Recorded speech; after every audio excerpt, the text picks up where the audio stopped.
Hello, art historians, and welcome to our second lecture of Baroque art, where we're going to be looking at what happens when that Italian Baroque style branches out and spreads outside of Italy where it began and starts to influence artists from other places in Northern Europe.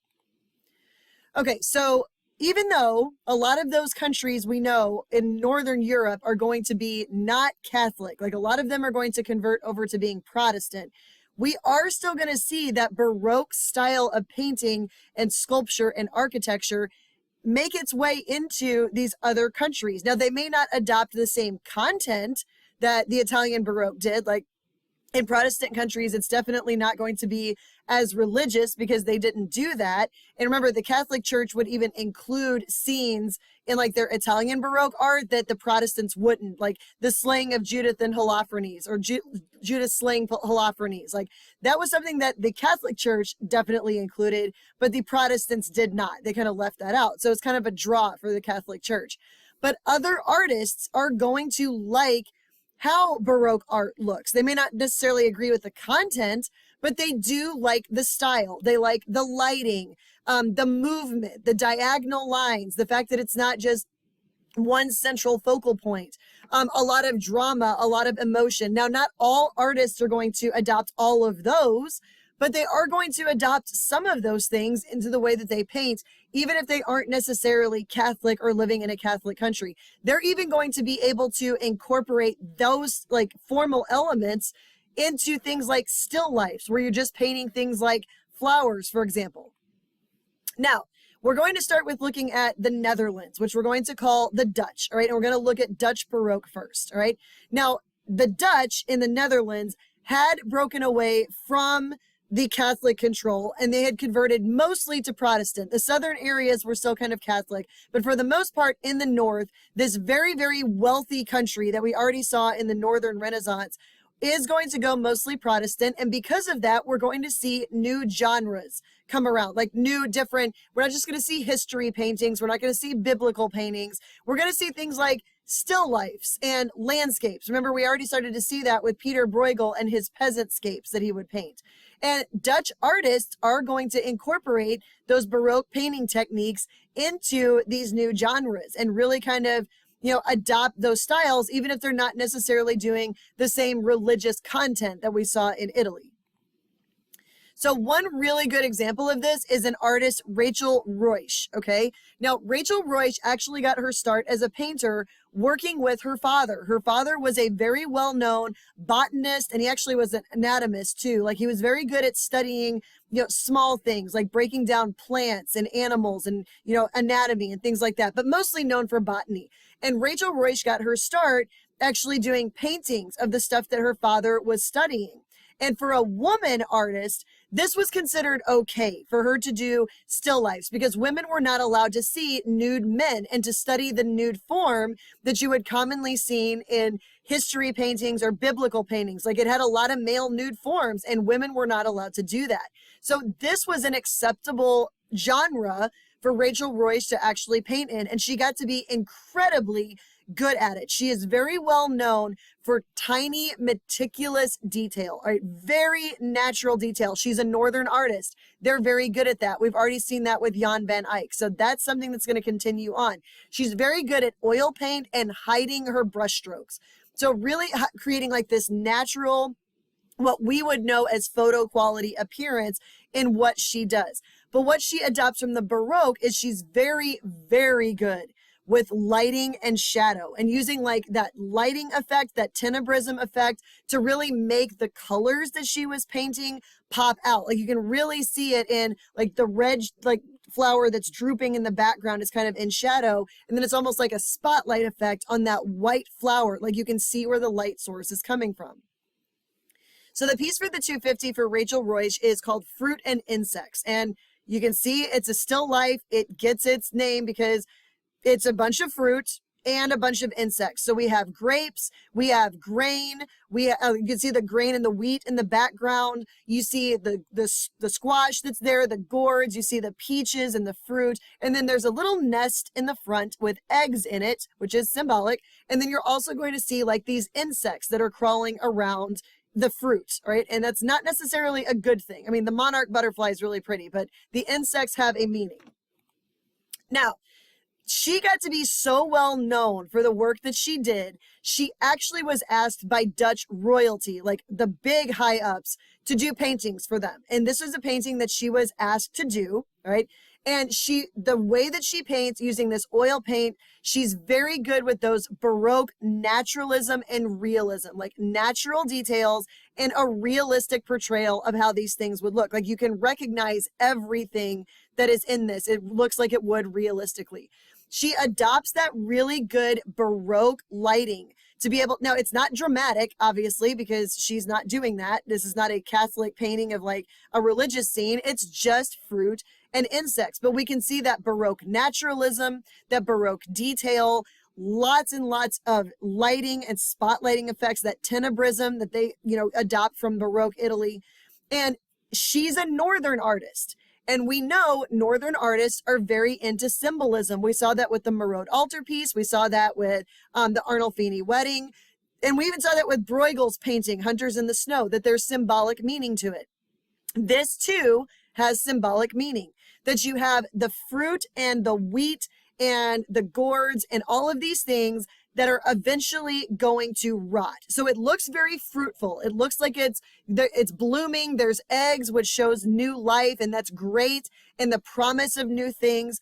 But the insects are part of the decay process of these things, that what is beautiful and what is fruitful will eventually rot and go away. And the message is kind of to you, all right, that like, yes, it's alive and it's fruitful and it's lush, but eventually all things die and decay. So you want to make sure you're on the right track to the right place when you die. So you have the grapes and you have the wheat, right? It's not overtly Christian that you can see, but it is that message of the wheat is for the bread and the grapes are for the wine. And it's the idea of communion, that having communion and trusting in the faith of Christianity would get you to the right place after you die, because all things die, right? That's kind of her message here.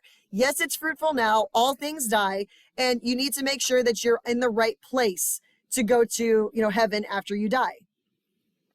Now, another Dutch artist we're going to look at is Jan Vermeer, and they call him the Sphinx of Delft. And that's because this guy was incredibly mysterious, very almost creepy a little bit in some ways. He didn't have a very happy home life. I know the marriage he had to his wife was a little bit tempestuous, and he had 11 children.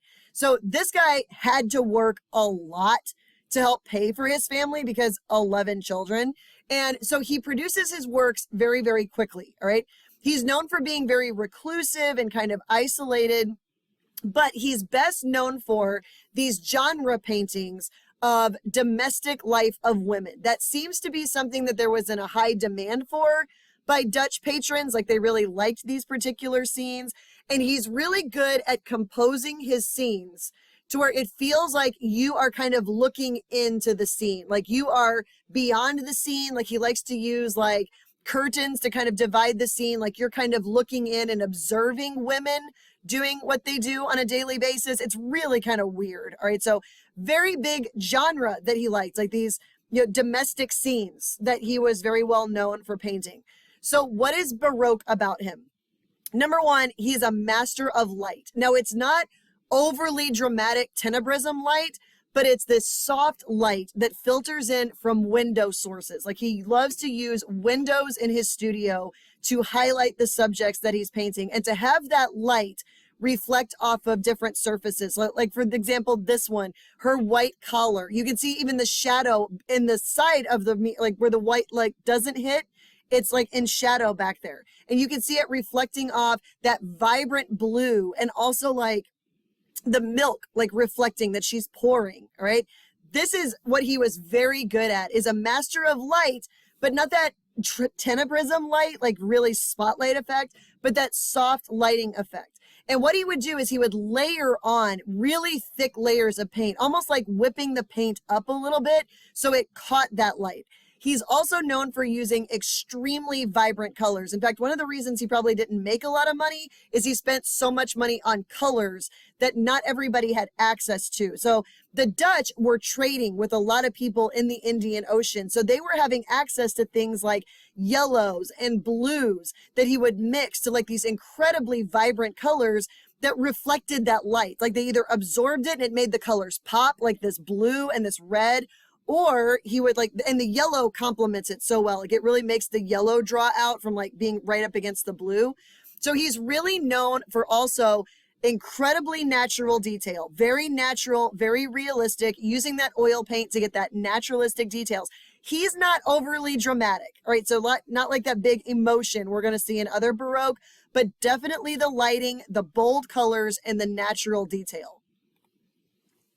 So you have to understand the Dutch context at this particular time in history, that during this time, Europeans had finally gotten into the Indian Ocean. Portugal, Spain, Britain, France, all of them were finally they'd made it around Africa and were trading with people in the Indian Oceans. For example, Japan and China and India, they were buying all kinds of goods from those places. And the Dutch were allowed to trade with a lot of people that wouldn't trade with other places. And one reason is because the Dutch were Protestant. They weren't trying to convert people over to Catholicism. So therefore, they had access to a lot of markets that other places that weren't necessarily exposed to. So for example, Ming China with like their porcelain, and the Middle East, like with their beautiful Oriental rugs and their carpets, like we saw in Persia.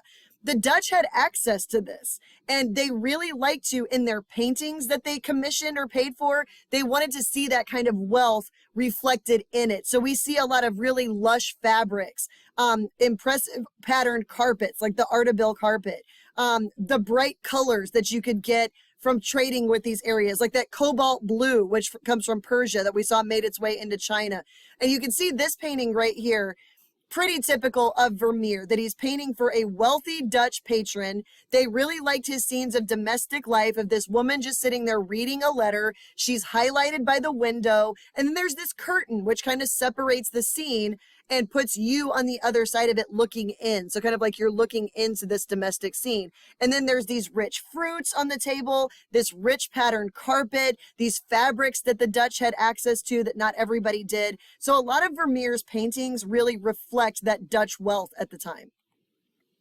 So these are some very famous Vermeer paintings. He's such an easy attribution because he really does the same thing. It's that soft lighting, it's impressive lighting, but it's that lighting coming from an outside source, usually a window, and then reflective surfaces that he likes to use. So like in this one, the girl in the pearl earring, the light reflecting off her lips, off the pearl earring that she has, like just really reflecting that light in a very candid moment. Like that's a little Baroque. Like it's just a moment in time. It's not posed. It's just kind of a snapshot moment. Like she's looking over her shoulder. Here is a woman who's got the reflective vase and washing bin, and the light coming through the window reflects that. And those bright colors of like the rich fabrics and the blue. They also like to include a lot of maps in the background of like their paintings because that was cool to them. Like they had knowledge of the world. So you got all these paintings with like maps of different parts of the world. Another cool Vermeer clue, and this is just a really obscure thing, the Dutch were known for like this checkerboard like floor at the time, which Vermeer would kind of use to help guide your eye. Because remember, Baroque isn't about like a central focal point. They put the focal point somewhere else using perspective. And so like the lines of the floor kind of help guide you towards what you're looking at.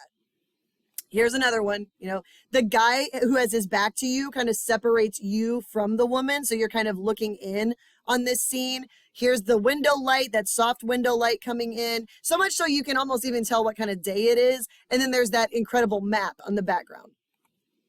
So the piece for the 250 they want you to know is this piece by Vermeer that's called Woman Holding a Balance. And you'll notice she's holding this balance that you would put weights on one side and something on the other. And the balance is empty, like she's about to weigh something, like she's actively weighing something, maybe that we can't even see. So everything about this oil painting by Vermeer is textbook Vermeer, right? We have the light source coming in from the window that reflects off of her dress, all right? It's got fur. We can tell by the natural way that he paints. You can see the textures, that it's fur, that she's wealthy. We can see that in the rich fabric off to the side, which kind of balances the blue that she's wearing. You can see the pop of the colors that he likes. Like you can really see the white accents the blue, and the white light is reflecting the window. Pretty cool. Now you'll notice this is a Northern artist. Remember, they're very big into symbolism. We know that, okay?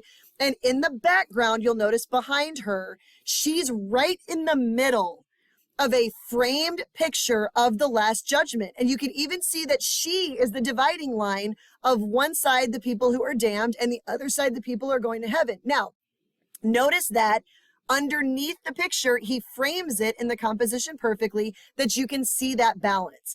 And the entire point is she's weighing her jewels. So she's got all these luxurious jewels that the light is picking up on. And the idea is, okay, earthly pleasures, earthly treasures, or heavenly pleasures, like being able to go to heaven. So it's either heaven or earth. Which one is more important? Your earthly treasures or your heavenly life, all right? And she's weighing this out. Like you can almost see, like there's nothing on the scale. So what is she weighing? She's weighing the value of her jewels versus like having earthly pleasures versus having a good afterlife, like giving up her desires to have a good heavenly afterlife. And the way he composes this so that she's right in the middle, like she's making that decision between heaven and hell. Is it greed, or is it, I want a higher life after I die, like my heavenly reward versus my earthly reward? And this is probably his wife. She was one of his favorite subjects. And you'll notice it looks like she's pregnant because she probably was. There were 11 children after all. But everything about this is Vermeer, it's Baroque, and it's definitely Northern for sure. Now, another artist from the Dutch that you may have heard of before is Rembrandt van Rijn. So you probably heard of him as Rembrandt, okay? And Rembrandt is going to put a whole new spin on the genre of portrait painting. And he does this using Baroque shadowing and the lighting effects, all right? So he's not overly dramatic. Some of his paintings are, especially later in his life after he goes through some tragedy. His stuff starts to get a little bit darker, all right? But early on, right, he's all about using that lighting to highlight the personality of the person, right? So like the shadows and the lighting that he uses really helps to create a sense of who is this person? Like he's not just an object in the painting, it's a person, all right?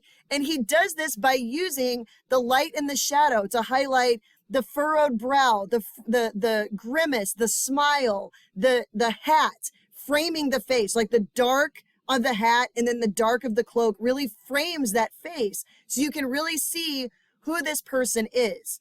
And that's what makes him Baroque, is the way that he uses lighting and shadow to really capture the emotional, psychological side of who this person is, their personality. Like if you take psychology, one of the units you have is personality, because that's such a big part of who we are. And he was really trying to capture not only emotion, because emotion can be faked, but really try to get who this person is. So unlike Raphael, who would make you look good no matter what, like the ideal version of yourself, this guy really captures the personality of his portraits, including the over 60 self-portraits he did of himself. These are examples of portraits that Rembrandt does. They're actually self-portraits. And he's really trying to capture throughout his life who he is and how he's feeling at that point, like who he is, where he's been in life. It's not just here, sit here, I'm just going to paint you like an object. I want to actually use this shadowing to capture like the furrow of your brow and the wrinkles on your face and the experience that you've had and your emotion. Like he completely transformed what portraits look like. And he could even do it through not just painting, but through graphic arts like engravings and etchings, where you basically use a plate that you, for an etching, you use acid to kind of eat into, like it's called biting. It bites into the plate, and that creates different depths that you can put different layers of ink into, and that creates darker layers and lighter layers. And you can see like the hatchings that were done into the metal plate to like create these different textures, even with just ink and a metal plate stamp. So the piece for the 250 they want you to know for this is Self-Portrait with Saskia. It's an etching. It is not a painting. It's an etching, which is a form of graphic art. So it's like a stamp, all right, that he actually used acid to kind of like etch into this, all right, and then put ink into it and then stamp it onto this paper. And you can see he signed it, like he wanted you to know this was him.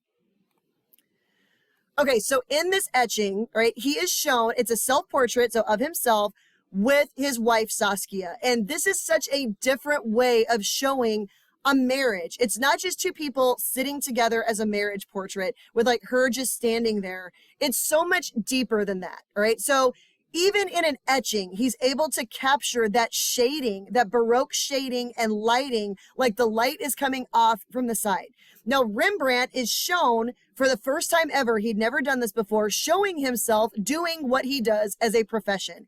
And notice he's not painting, he's drawing. Like he would draw first and then he would paint, because he knew that if you could draw, that was like the major talent, is are you able to draw? Kind of like he etched onto this particular plate for this etching, right? So you can see that the hat over his head, now he and his wife Saskia are wearing clothing from about 100 years earlier. And he liked to do this as like a commentary because he didn't want to look like everybody else at the same time. But what he's doing is basically commenting on past art styles that have like influenced him. Like he was influenced by the past, especially with drawing, which was such a big part of like Renaissance artists. Now you'll notice she's a lot lighter in the background, but that's to make her look like she's farther away, where the shadows really capture that he's closer to you, like he's really in the foreground. And his eyes, like there's so much about his personality you can see in his eyes, which were highlighted by the shadow coming off of his hat.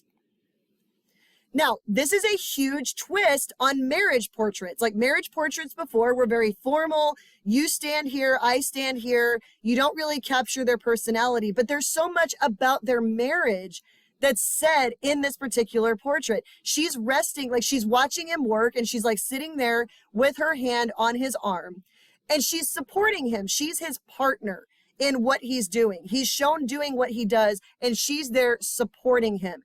It's also believed that maybe she's lighter because maybe she's just there in imagination, like his muse, like she's his inspiration, because she did model for a whole lot of his stuff. And it's amazing that he's able to do this, to create this sense of depth and warmth in this particular scene using just black and white on an etching. So much about it is Baroque, but it's not overly emotional and dramatic, but it is emotional, like it's psychological, and it's a marriage portrait instead of just people just standing there posing together. Now, we're going to move away from the Netherlands and we're going to go into Flanders, which today you know as Belgium. Now, Belgium was still Catholic. And so we're going to still see in Belgium a lot of what's going on in the Italian Baroque. You're going to see a lot of religious scenes. You're going to see a lot of mythological scenes. You're going to see a lot of allegory that's going on. You're going to still see nudity. You're still going to see a lot of flesh. You're still going to see a lot of that naturalism. And the artist that we need to look at for the Flemish Baroque is Peter Paul Rubens, all right? And Rubens actually was born in Germany, moved around quite a bit, and studied a lot in Italy. He was highly influenced by the classical styles of Titian, Michelangelo, and Caravaggio. So he loves these Italian artists, and we can definitely see that in his work. But Rubens is going to be Baroque in so many ways, but he's not about creating ideal. He's not about creating the perfection. He's much more a Caravaggio in naturalism, but with that Michelangelo touch of kind of like that marble look to it and that fleshy kind of appearance to it. He loves the diagonal lines, right? So Rubens uses not a lot of straight lines and stability. He likes the Baroque movement, which he does a lot through like rippling flesh and like the movements of flesh.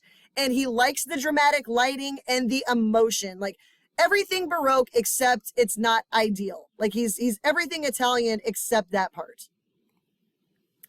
So here's the thing about Rubens. He's much less about muscle and much more about movement. All right. So yes, there are muscles, but they're not over the top, you know, ideal. All right. Yes, he'll include muscles, but they're very naturalistic And he likes to use the body as like a line to like guide your eye throughout things. He loves the emotion, like he loves the drama of, definitely the drama of Italy. He likes the mythological references, like the inside jokes. He likes the human body. He likes the classical form, but he's very, very naturalistic and realistic in how he paints. In fact, Rubens, there's actually a term called Rubenesque, right? Which is Rubens liked fleshy, like he liked skin, right?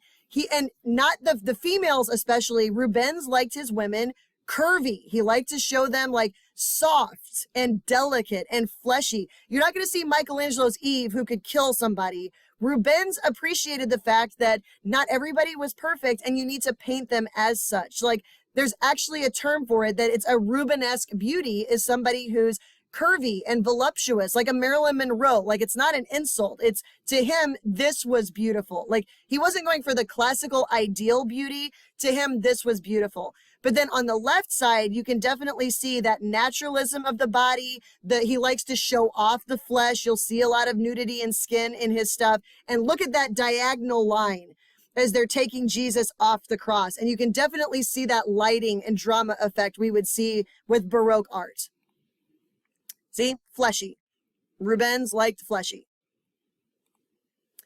Okay, so I tell you about him to tell you about this woman, all right? This is Marie de Medici, all right? And Marie de Medici was an Italian, all right? She was part of the Medici family who was shipped off to France to marry King Henry IV in an alliance. So it was an alliance, of a marriage alliance, all right?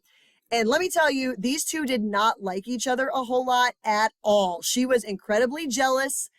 She was very controlling, and he didn't like her one bit. And when Henry IV died, she became queen regent for her son, Louis XIII, who was very, very young at the time. And she made a lot of decisions that she made based on what her Italian family told her. And that really upset the French. Like they never liked her. They called her the Serpent Queen. They did not like her. They considered her a snake. And when her son came of age, he was really mad at her for how controlling she'd been and basically exiled her, like kicked her out, her own son, all right? Now, Marie de Medici does not agree with the way that she's portrayed by the French. She does not think that that's fair. So she hires in 1617 Peter Paul Rubens to paint a cycle of paintings. So it's a series of paintings that all go together. So all these paintings go together to really be a image of how great she was. Like she wasn't awful. She's actually amazing. And everybody should know that. Like she did incredible things for France. That's the message she's trying to show. And she picked Rubens because Rubens has that Italian training. Like he knows mythology. He knows the body. He knows how to make huge scale paintings. All right. So she picks him, right? Which really makes sense because she's also an outsider. And so is he. Like he trained in all different kinds of areas. And what she did is she asked him to use biblical scenes and mythological scenes as kind of an allegory for her. So for example, at one point she's shown giving birth to Louis, her son, as the Virgin Mary giving birth to the Christ child. Like she's like, basically, I'm Mary giving you God's gift. So it's kind of an allegory. So this painting is one of those from that series, and it's called Henry IV Receives the Portrait of Marie de Medici, all right? And it's one of those paintings from that series, all right? Everything about this is Baroque and shows that this guy definitely trained in Italy, all right? So we have classical forms, we have the nudity, we have the chubby little cherubs down at the bottom, the little cupids, we have Hera and Zeus up at the top, all right? That's the king and queen of the gods, all right? And notice how he goes from left to right to left to right, like he uses diagonal lines to guide your eye through this and give it movement because there's so much going on. And there's emotion and there's feeling and there's drama and so much bold colors to kind of make things pop and balance out the composition. Like so much Baroque here. Okay, now the entire point of this painting was to show Henry IV receiving the portrait. Notice the portrait's right smack in the middle of the composition, all right? He's receiving this portrait of his future bride, Marie de Medici, and he's looking at it adoringly, like, this is going to be my wife. I am so lucky to get to marry her. I can't wait to marry her. Up above it, you have Zeus and Hera, the king and queen of the gods, husband and wife, holding hands, looking down, blessing this union, all right, because it's destined by the gods, all right. There's peacocks in there because peacocks mate for life, so this is going to be a lifelong marriage, while an angel whispers in Henry's ear that this is the answer, this is the one. You marry her and it's going to bring so much peace to France. This is the best person for you. And little cherubs are like, look at her, isn't she beautiful? And down below it, the angels are carrying away Henry's sword and his shield because he's put them down. He doesn't need war anymore because this alliance and this woman are the answer to everything. Look at, he's just enraptured with this future bride. This is how he actually felt about marrying her. God, let it be. There's nothing to be done about it because for the good of my kingdom and my peoples, you say I must marry her, so I'll marry her. Look at his face. The guy did not want to marry this woman, right? He cheated on her all the time, right? They did not get along, but this was her paying for this portrait, and she's trying to change the narrative.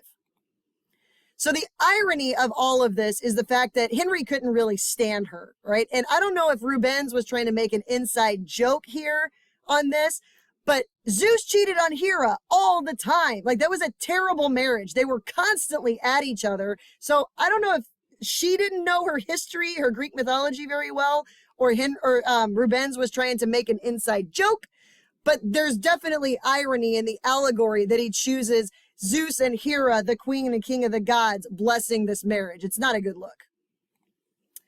All right, so we're going to end with the Spanish Baroque. And it's going to make sense that Spain would adopt the Baroque style because they're Catholic, very, very Catholic. So that style is going to make its way there very, very quickly. And the artist who really brings the Baroque in full form to this part of the world, to Spain, is Diego Velázquez, who, as a very young painter, was discovered by the royal family, and he became the court painter to King Philip of Spain, something that he was super, super proud of, right? That he gets to be the court painter, and he always had aspirations of being more than that. Like, this was just a step in the door for him, that he wanted to be so much more than that.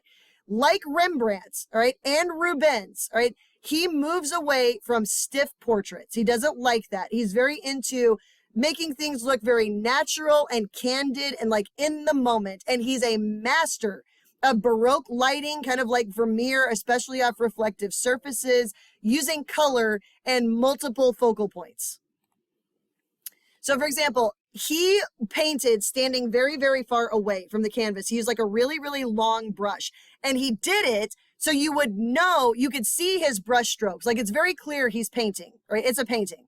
But he did it in a way that when you backed away from the painting, you couldn't even see his brush strokes, and your eye just blended the colors together in a very naturalistic way. And he's incredibly good with like the lighting and like the reflective surfaces and really capturing that naturalism in his painting. So the painting he's most famous for is called Las Meninas, which means the handmaidens, all right? Fun fact, this painting is not about the handmaidens, not even close is it about the handmaidens. What you need to know is this painting is all about Velázquez. Everything about it is to make you realize how good he is and how important he is, all right? So in this painting, you've got Diego Velázquez off to the left, painting on a massively huge canvas, all right? Now, the painting is called Las Meninas, the handmaidens, who are all centered, framing the Infanta, all right, who is the princess right there in the middle. And she's highlighted from the diagonal lines that highlight her and her white dress and the light coming in from the window. But the painting's not really about her either, because Diego Velázquez is not painting her. She's looking away from Diego Velázquez at something else, all right? It's like she walked in with her handmaidens and they walked in to something else, okay? We've got her court dwarf, because that was very common to have. We have the dog, who is a mastiff. We have a nun in the background, and then another guy in shadow. Her handmaidens, one is curtsying to her. The other one is offering her something to drink. So there's so much going on. Like, there's so much movement, okay? But she's not the focal point, all right? Actually, the focal point where the horizon line is at the guy in the doorway who's leaving Diego's private studio inside the palace. In fact, he's very proud of that. He's got his own keys hanging off his belt. So he wanted you to see he's got keys to rooms in the palace. Now, you look at the Infanta because she's surrounded by her handmaidens, because the title is Las Meninas. So the maidens draw your eye to her, but your focal point's not above her. You look at her above her head. You're focused on the guy in the doorway, but he's pointing towards the mirror. And when you look in the mirror, you ask yourself, where are those two people in the mirror? Then you realize they're not in the painting. They're outside of the painting, and you must be standing beside them. So not only has he broken the plane, he's brought you into the scene. So now you are there because he wants you to recognize, number one, he's good enough to do this. Number two, you are now looking back at him. He's painting the king and queen. You're watching this, but he's also making you realize that he's good enough to get you to focus on something outside of the painting. So all of the different lines in this painting, it's not the Infanta, who is actually supposed to be the hope of Spain, right? So she's kind of in white, like that's kind of a big deal. He's not painting her. He's painting the king and queen who must be standing beside you, because these people in the painting have stopped and looked at something. They're looking at either you or the king and queen, because her eye line goes to mom and dad, but there's the dwarf who's looking at something else, which must be looking at you. You're part of the painting. So this entire thing is to celebrate the fact that Velázquez knows all of these figures. He's in close enough to be present with the handmaidens. He knows who they are. He knows what they look like. He knows what they're doing. He knows the Infanta and who she dresses, and he paints her all the time. He even knows the dog. All right. He's in the same room. These people are in his studio in the palace where he's painting the king and queen, and he's important enough and good enough to make you part of the painting. That's pretty incredible.